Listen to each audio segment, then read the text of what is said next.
ഇതിൽ പറഞ്ഞിട്ടുള്ള എല്ലാ കാര്യങ്ങൾക്കും മിസ് വൈഗാലക്ഷ്മിക്ക് സമ്മതമാണെങ്കിൽ ഇന്നേക്ക് 4 നാൾ കൈലാസം വീട്ടിൽ സിദ്ധാർത്ഥിൻ്റെ താലി ഈ കഴുത്തി വീഴും. തലകുനിച്ചു നിൽക്കുന്ന അവൾക്ക് നേരെ വിരൽ ചൂണ്ടി ഗാംഭീര്യത്തോടെ സിദ്ധാർത്ഥ് പറഞ്ഞതും നിറഞ്ഞു തുടങ്ങിയ കണ്ണുകൾ അമർത്തി തുടച്ചുകൊണ്ട് അവൾ തലയാട്ടി. ഇതുപോരാ, എനിക്ക് തൻ്റെ നാവിൽ നിന്നും ഒരു ഉത്തരമാണ് വേണ്ടത്. Say yes or no. അവളുടെ മറുപടിയിൽ തൃപ്തനല്ലാത്തയവൻ അവൾക്ക് നേരെ ശബ്ദമുയർത്തിയതും വൈക ഞെട്ടിക്കൊണ്ട് അവനെ നോക്കി. എന്നാൽ അവൻ്റെ മുഖത്തെ പുച്ഛം കണ്ടതും താൻ വന്നുപെട്ടത് ഒരിക്കലും രക്ഷപ്പെടാൻ കഴിയാത്തൊരു കുഴിയിലാണോ എന്നവൾ ചിന്തിച്ചു. വൈഗാലക്ഷ്മി, സിദ്ധാർത്ഥിൻ്റെ ഭാര്യയായി ഞാൻ ഈ പേപ്പറിൽ എഴുതിയിട്ടുള്ള എല്ലാ കാര്യങ്ങളും സമ്മതിച്ചുകൊണ്ട് എൻ്റെ ഭാര്യയായി വരാൻ സമ്മതമാണോ എന്ന്. സമ്മതമാണ്. സിദ്ധാർത്ഥിൻ്റെ ഗൗരവത്തോടെയുള്ള ആവർത്തിച്ചുള്ള ചോദ്യത്തിൽ അവൾ ഒട്ടും പതറാതെ തന്നെ മറുപടി പറഞ്ഞു. എങ്കിൽ സൈൻ ചെയ്തോ. കോൺട്രാക്റ്റ് അവസാനിക്കുന്ന അന്ന് താൻ പറഞ്ഞ ബാക്കി തുക 1 രൂപ പോലും കുറയാതെ തരുന്നതാണ്. ഇതാ അഡ്വാൻസ്. ഒരു മുദ്രപ്പേപ്പറും അതിനു മുകളിൽ കുറച്ച് നോട്ടുകെട്ടുകളും വെച്ചു കൊടുത്തുകൊണ്ട് അവൻ പറഞ്ഞതും വൈഗ മുന്നിലിരിക്കുന്ന പേപ്പറിലേക്കും നോട്ടുകെട്ടിലേക്കും മിഴികൾ നിറച്ചുകൊണ്ട് നോക്കി. തൻ്റെ ജീവിതമാണ് ഈ കുറച്ച് കടലാസ് കഷ്ണങ്ങളിൽ അവസാനിക്കാൻ പോകുന്നതെന്ന ചിന്ത അവളുടെ ഉള്ളു പൊള്ളിച്ചു. വിറയ്ക്കുന്ന കൈകളോടെ പേനയ്ക്കായി കൈ ബാഗിൽ പരതാൻ തുടങ്ങിയതും ഒരു കൈ അവൾ മുന്നിലേക്ക് പേന നീട്ടിപ്പിടിച്ചു. ഇത് വേണ്ടേ? ഇതിനല്ലേ താൻ വന്നത്? ഒപ്പിട്ടുകൊണ്ട് തിരിഞ്ഞു നോക്കാതെ നടക്കാൻ തുടങ്ങിയ അവളെ അവൻ വിളിച്ചു. തല ചിരിച്ചു നോക്കുമ്പോൾ തനിക്ക് നേരെ പൈസയുമായി നിൽക്കുന്നുണ്ട് സിദ്ധാർത്ഥ്. അവൻ്റെ മുഖത്തെ പുച്ഛവും ചുണ്ടിലെ ചിരിയും എല്ലാം കണ്ടപ്പോൾ ഈ ഭൂമി പിളർന്ന് താഴേക്കു പതിച്ചെങ്കിലെന്നവൾ അതിയായി ആഗ്രഹിച്ചു. അവൾ മുന്നോട്ട് വരുന്നില്ലെന്ന് കണ്ട സിദ്ധാർത്ഥ് അവളുടെ മുന്നിൽ പോയി നിന്നുകൊണ്ട് ആ നോട്ടുകെട്ടുകൾ അവളുടെ കയ്യിൽ പിടിപ്പിച്ചു. വാങ്ങിക്കാൻ മടിച്ചതുപോലെ നിന്ന അവളുടെ കയ്യിൽ ബലമായി തന്നെ അവനത് പിടിപ്പിച്ചു. പിന്നെ അവൾക്ക് ഒരു നിമിഷം പോലും അവിടെ നിൽക്കാൻ തോന്നിയില്ല. അവനെ ഒന്ന് നോക്കുക പോലും ചെയ്യാതെ അവൾ മുന്നോട്ട് നടന്നു. വന്നോ അഴിഞ്ഞാട്ടക്കാരി? കഴിഞ്ഞൊടി നിന്റെ ഊരുതണ്ടല്ല. നിന്റെ അമ്മയ്ക്കുണ്ടായിരുന്ന പോലുള്ള വല്ല പണിക്കും പോയി തുടങ്ങിയോടി നീയും. അല്ല, രാവിലെ പോയാൽ പിന്നെ ഒരു നേരമാവും വരാനേ. പുച്ഛത്തോടെയുള്ള സംസാരത്തിന് പടികൾ കയറി വന്ന വൈകിയിൽ നിന്നും കത്തുന്ന നോട്ടമാണ് അവർക്ക് മറുപടി ലഭിച്ചത്. നീ എന്തടി നോക്കി പേടിപ്പിക്കുന്നത്? ഞാൻ ഇല്ലാത്തൊന്നുമല്ല പറഞ്ഞത്. അമ്മായി, ഞാൻ മുന്നേ പറഞ്ഞിട്ടുണ്ട്, നിങ്ങളുടെ വായിൽ വരുന്ന വിഷം എൻ്റെ നേരെ ചീറ്റരുതെന്ന്. അവൾ ദേഷ്യത്തോടെ അവർക്ക് നേരെ ശബ്ദമുയർത്തി. അവളൊരു ശീലാവധി വന്നിരിക്കുന്നു. നിന്റെ അമ്മയ്ക്ക് മറ്റേതല്ല എന്നോട് പണി. എന്നിട്ട് ഞാൻ പറഞ്ഞതാ ഇപ്പം കുറ്റം. അമ്മായി കണ്ടോ എൻ്റെ അമ്മ അമ്മായി പറഞ്ഞ മറ്റേ പണിക്ക് പോകുന്നത്? അവളുടെ കത്തുന്ന നോട്ടത്തിൽ അവരൊന്ന് പതറി. അത് പിന്നെ കണ്ടിട്ടില്ല എന്നിട്ടാണ് പറയുന്നത്. എൻ്റെ അമ്മ ഒരാണിന് മുന്നിലേ തുണിയൊരിഞ്ഞിട്ടുള്ളൂ. അതെൻ്റെ അച്ഛനാ. ഉറച്ച ശബ്ദത്തിൽ അവർക്ക് നേരെ മുഖമടുപ്പിച്ചുകൊണ്ട് അവൾ പറഞ്ഞതും ഞാൻ ചായക്ക് വെള്ളം വെച്ചിട്ടുണ്ട്, ഇപ്പോഴാണ് ഓർമ്മ വന്നേ. പരിങ്ങി കളിച്ചുകൊണ്ട് അവർ സ്ഥലം കാലിയാക്കാൻ പറഞ്ഞതും അവളുടെ ഭാവത്തിലും ശബ്ദത്തിൽ വന്ന വ്യത്യാസത്തിലും അവരൊന്ന് ഭയന്ന് അടുക്കളയിലേക്ക് പോകാനൊരുങ്ങിയതും വൈഗ പിറകിൽ നിന്നും വിളിച്ചു. അമ്മായി ഒന്ന് നിന്നേ. പെട്ടെന്നുള്ള അവളുടെ വിളിയിൽ അവർ വെളുക്കനെ ചിരിച്ചുകൊണ്ട് തിരിഞ്ഞു നോക്കി. വൈകി അവർക്ക് മുന്നിൽ വന്നു നിന്നുകൊണ്ട് തോളിലുള്ള ബാഗിൽ നിന്നും ഒരു കവറെടുത്ത് അവരുടെ കയ്യിൽ വെച്ചു കൊടുത്തു. പൊതിക്ക് കനമുള്ളതിനാലും അതിലെന്താണെന്നറിയാൻ അവർക്കുള്ളിൽ ആകാംക്ഷ നിറഞ്ഞു. പായിച്ചു വിടർന്ന കണ്ണുകളോടെ അവളുടെ മുഖത്തേക്ക് നോക്കി. 10 ലക്ഷം രൂപയുണ്ട്. പൈസ ഇല്ലാത്തതിൻ്റെ പേരിൽ തന്നൂട്ടിയുടെ ചികിത്സ മുടങ്ങരുത്. അപ്പോൾ അവളുടെ മനസ്സിൽ തന്നൂട്ടിയുടെ മുഖം മാത്രമായിരുന്നു. ഇതെവിടുന്ന് വൈകെ? അതൊന്നും അമ്മായി അറിയണ്ട. എന്തായാലും ആരുടെ മുന്നിലും കിടന്നു കൊടുത്തുണ്ടാക്കിയതല്ല. വിശ്വസിക്കാം. അത് പറയുമ്പോൾ അവളുടെ വാക്കുകളിൽ എന്തെന്നില്ലാത്ത ദൃഢതയുണ്ടായിരുന്നു. അവൾ അങ്ങനെ പറഞ്ഞെങ്കിലും അവരുടെ മനസ്സിൽ ഇവൾക്ക് എവിടെ നിന്നാണ് ഇത്രയും പണം എന്ന ചോദ്യം നിറഞ്ഞു നിന്നിരുന്നു. എങ്കിലും പിന്നീട് അവർ ഒന്നും ചോദിച്ചില്ല. വൈകേച്ചി. അവിടെ മുകളിൽ നിന്നും പടികൾ കയറാൻ ഒരുങ്ങിയതും പതിഞ്ഞുള്ള വിളിയിൽ അവളൊന്ന് തിരിഞ്ഞു നോക്കി. കണ്ണുകൾ നിറച്ചുകൊണ്ട് ഒരു 18 വയസ്സോളം പ്രായം തോന്നിക്കുന്ന ഒരു പെൺകുട്ടി വീൽ ചെയർ ഉരുട്ടിക്കൊണ്ടുവന്ന് അവളുടെ മുന്നിൽ നിന്നു. അവളെ കണ്ടതും പടികൾ കയറാൻ നിന്ന വൈഗ അവൾക്ക് മുന്നിൽ മുട്ടുകുത്തിയിരുന്നു. തനു മോളെ, അവൾ വാത്സല്യത്തോടെ വിളിച്ചു. എന്തിനാ ഇപ്പോൾ ഇങ്ങനെ കണ്ണുകൾ നിറച്ചിരിക്കുന്നത്?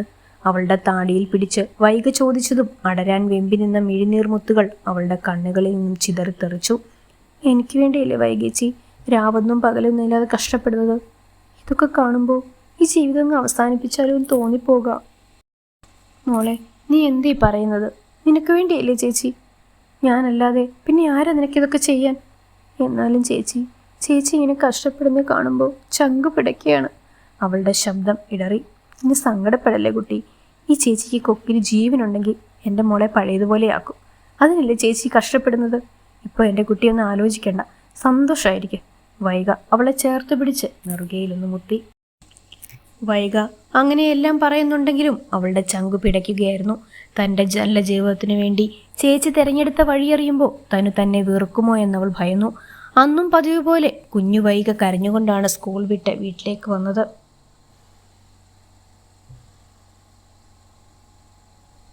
വന്നപാടെ ബാഗ് ഉമ്മറത്തേക്ക് വലിച്ചെറിഞ്ഞുകൊണ്ട് അവൾ അകത്തെ മുറിയിലേക്ക് ഓടി. ഉടുപ്പ് പോലും മാറ്റിയിടാതെ അവൾ കമിഴ്ന്നു കിടന്ന് മുഖം തലയിണയോട് ചേർത്തു. അവളുടെ കൺകോണിലൂടെ കണ്ണുനീർ തുള്ളികൾ ഒലിച്ചിറങ്ങി. നാസികത്തുമ്പിലൂടെ പാതയൊരുക്കിയ മിഴിനീർമുത്തുകൾ തലയണക്കിടയിൽ. അമ്മയുടെ വിച്ചുട്ടി വന്നോ? എന്തേ എൻ്റെ കുഞ്ഞ് കിടക്കുന്നത്? വയ്യേ നിനക്ക്? ആവലോദയോട് ചോദിച്ചുകൊണ്ട് ഇട്ടിരുന്ന നൈറ്റിയിൽ കൈകൾ തുടച്ചുകൊണ്ട് വൈകിയുടെ അമ്മ ലക്ഷ്മി അവൾക്കരികിലേക്ക് വന്നുകൊണ്ട് വെപ്രാളത്തോടെ അവളുടെ മുഖത്തിലും കഴുത്തിലും കൈവച്ചു നോക്കി. എന്നാൽ വൈകി ആ കൈകളെ തട്ടിത്തെറിപ്പിക്കുകയാണ് ചെയ്തത്. വിച്ചൂട്ടി! അവളുടെ പ്രവൃത്തിയിൽ ആ അമ്മ മനമൊന്ന് നൊന്തെങ്കിലും അവളോടുള്ള അതിയായ വാത്സല്യത്തിൽ അവർ വീണ്ടും വിളിച്ചു. എന്നാൽ ആ അമ്മയുടെ പ്രതീക്ഷകളെ തെറ്റിച്ചുകൊണ്ട് അവൾ ചാടി എഴുന്നേറ്റ് നിറഞ്ഞൊഴുകുന്ന മിഴികളെ ഇരുകൈകൾ കൊണ്ടും അമർത്തി തുടച്ചു. അപ്പോഴാണ് അവരും അവളുടെ മുഖം ശ്രദ്ധിക്കുന്നത്. കരഞ്ഞ ആകെ ചുവന്നു വീങ്ങിയിട്ടുണ്ട്. വിച്ചു മോളെ, അവർ ആധിയോടെ വിളിച്ചു. വിളിക്കരുത് നിങ്ങൾ എന്നെ അങ്ങനെ. വെറുപ്പാ എനിക്ക്. നിങ്ങളുടെ മകളായി ജനിച്ചതിൽ എനിക്ക് എന്നോട് തന്നെ വെറുപ്പ് തോന്നുന്നു. വൈഗ പൊട്ടിത്തെറിച്ചതും അവർ കിടുങ്ങിപ്പോയി. അതിനേക്കാളേറെ അവരെ സങ്കടപ്പെടുത്തിയത് വൈകിയുടെ നിങ്ങള സംബോധനയായിരുന്നു.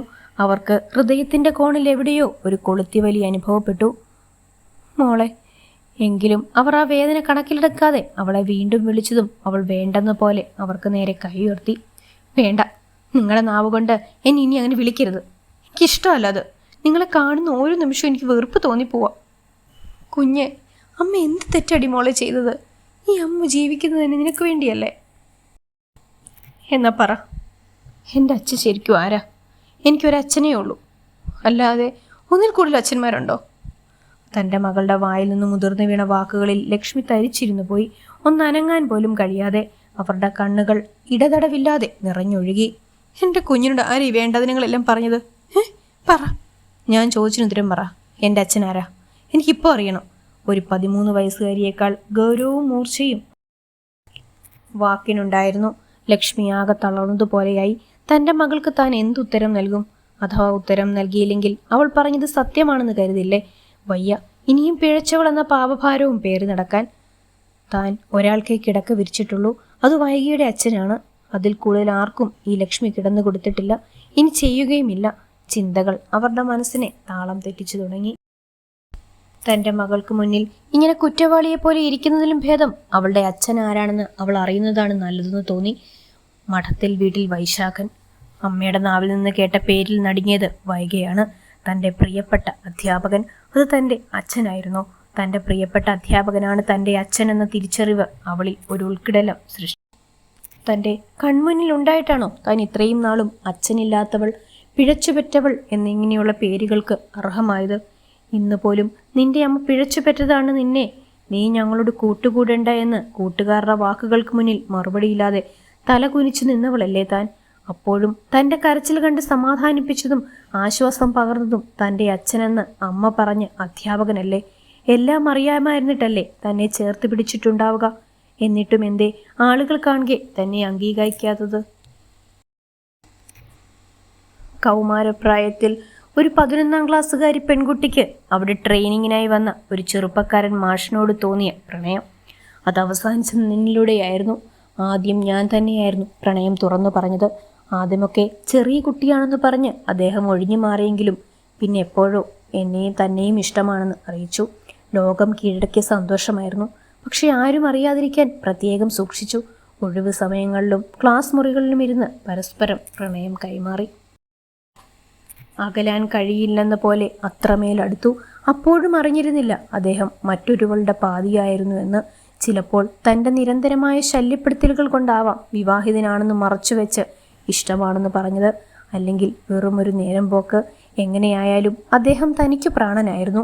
6 മാസത്തെ ട്രെയിനിങ് കഴിഞ്ഞ് അദ്ദേഹം പോകുമ്പോൾ നീയെന്ന തുടിപ്പ് അമ്മയുടെ വയറ്റിൽ വളർന്നു തുടങ്ങിയിട്ട് 1 മാസമായിരുന്നു. പക്ഷേ അറിയാൻ വൈകിപ്പോയി. അമ്മ പറയുന്നത് അവൾ നിറഞ്ഞ കണ്ണുകളോടെയും പിടയ്ക്കുന്ന നെഞ്ചോടെയും കേട്ടിരുന്നു. തൻ്റെ അമ്മയുടെ ജീവിതമാണ് തനിക്ക് മുന്നിൽ വെളിവാകുന്നത്. ഇതുവരെ അറിയാത്ത തൻ്റെ അമ്മയുടെ ജീവിതം. ലക്ഷ്മിയുടെയും വാക്കുകൾ ഇടറുന്നുണ്ടായിരുന്നു. തൻ്റെ മകൾ ഒരിക്കലും അവളുടെ പിതൃത്വം അറിയരുതെന്ന് കരുതിയതാണ്. പക്ഷെ ഇനിയും പറയാതിരിക്കാൻ വയ്യ. പറഞ്ഞില്ലെങ്കിൽ തൻ്റെ മകൾ തന്നെ അങ്ങേയറ്റം വെറുക്കും. അത് തനിക്ക് സഹിക്കാൻ കഴിയില്ല. അധികം വൈകാതെ മടങ്ങി വരും. അന്നൊരു താലിയും കെട്ടി കൂടെ കൂട്ടും എന്ന് പറഞ്ഞപ്പോൾ വിശ്വസിച്ചു പോയി. ഗർഭിണിയാണെന്ന് അന്ന് എനിക്കും അറിയില്ലായിരുന്നു. പിന്നെ ദിവസവും ആഴ്ചകളും കഴിയുന്തോറും ആരോഗ്യനില മോശമാകാൻ തുടങ്ങി.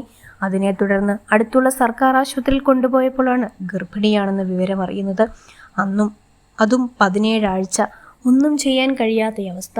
ആശുപത്രിയിൽ നിന്നും വീട്ടിലേക്ക് എത്തിയതും അടിയുടെയും ചീത്തവിളികളുടെയും കുറ്റപ്പെടുത്തലുകളുടെയും ബഹളം. തിരിച്ചും മറിച്ചും അമ്മയും ഏട്ടനും ഈ ഗർഭത്തിന് ആരാണ് ഉത്തരവാദി എന്ന് ചോദിച്ചെങ്കിലും അദ്ദേഹത്തിൻ്റെ പേര് പറയാൻ തോന്നിയില്ല. അത്ര പോലും എല്ലാവരും അദ്ദേഹത്തെ കുറ്റപ്പെടുത്തുന്നതും ശാപവാക്കുകൾ പറയുന്നതും സഹിക്കാൻ കഴിയുമായിരുന്നില്ല. ഏട്ടനും അമ്മയും എല്ലാം പോയി ചാകാൻ വരെ പറഞ്ഞു. പക്ഷെ തോന്നിയില്ല. നിന്നെയും കൊണ്ട് മരിക്കാൻ അമ്മയ്ക്ക് മനസ്സ് വന്നില്ല. എല്ലാവരും ഒറ്റപ്പെടുത്തി. കുടുംബം നശിപ്പിക്കാൻ ഇറങ്ങിയവൾ എന്ന ശാപവാക്കുകൾ വേറെ. ഇതെല്ലാം ഒരു പുറത്ത് നടക്കുമ്പോഴും അമ്മ കാത്തിരുന്നത് അച്ഛനെയായിരുന്നു. കാത്തിരിക്കണമെന്ന് പറഞ്ഞു പോയ വാക്കിൽ അമ്മ വിശ്വസിച്ചു. അത് അതേപടി അനുസരിച്ചു. ഇന്നും കാത്തിരിക്കുന്നു. നമ്മൾ രണ്ടുപേരെയും തേടി വരുമെന്ന വിശ്വാസത്തിൽ. അച്ഛനെ കുറ്റപ്പെടുത്താൻ കഴിയില്ല. അദ്ദേഹത്തിനും അറിയില്ലായിരുന്നല്ലോ ഞാൻ ഗർഭിണിയാണെന്ന്. പിന്നെ എപ്പോഴാ അമ്മയച്ഛൻ മറ്റൊരു വിവാഹം കഴിച്ചിട്ടുണ്ടെന്ന് അറിയുന്നത്?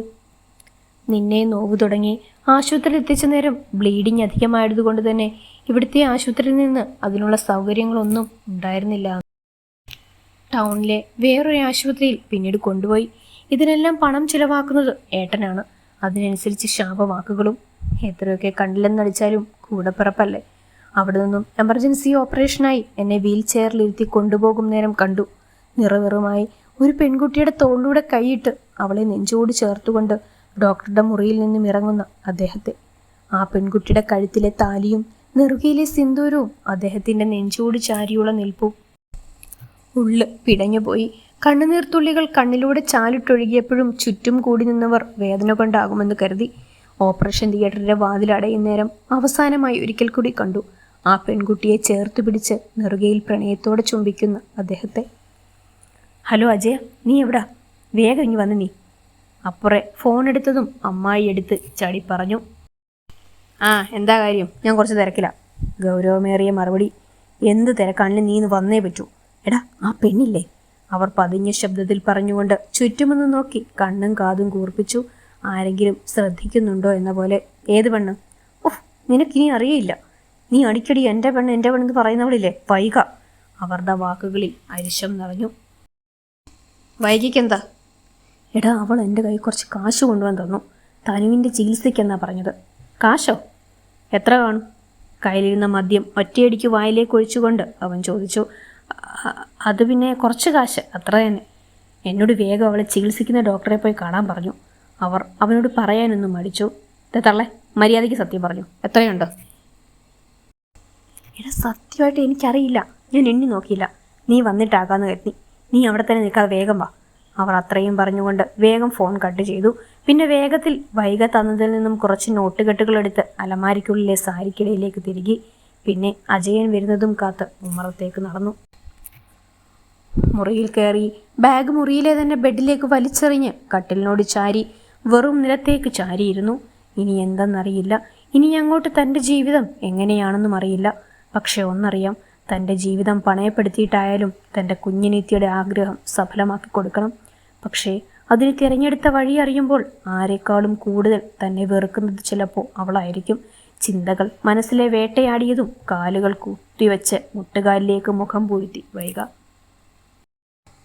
കണ്ണുകളടച്ച് എങ്ങനെ എത്ര നേരം കിടന്നെന്നറിയില്ല. വാതിൽ തുറക്കുന്ന ശബ്ദം കേട്ടതും തലയുയർത്തി നോക്കി. മുന്നിൽ വല്ലാത്തൊരു ഭാവത്തോടെ തന്നെ നോക്കി നിൽക്കുന്ന അജയനെ കണ്ടതും അവളുടെ മുഖം ഇരുണ്ടു. അവനോടുള്ള ദേഷ്യത്താൽ കണ്ണുകളും മുഖവും ഒരുപോലെ ചുവന്നു.